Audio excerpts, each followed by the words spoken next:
Okay, so next project up. Now we're in the upstairs. This is one of the bedrooms. This area will probably make it a lounge. It could also be office area, game room, whatever the buyer wants to make it.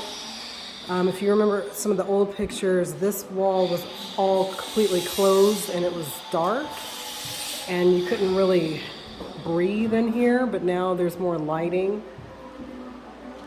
which is nice and more spacious. You can actually look over the banister. So going down the stairs. Also cut open this wall for the dining room. Also let open some more space by, there was a wall right here where the stairs come in, so everything was enclosed. Now we're opening that up, adding a new banister to give it that open feel when you first come in. We're cutting this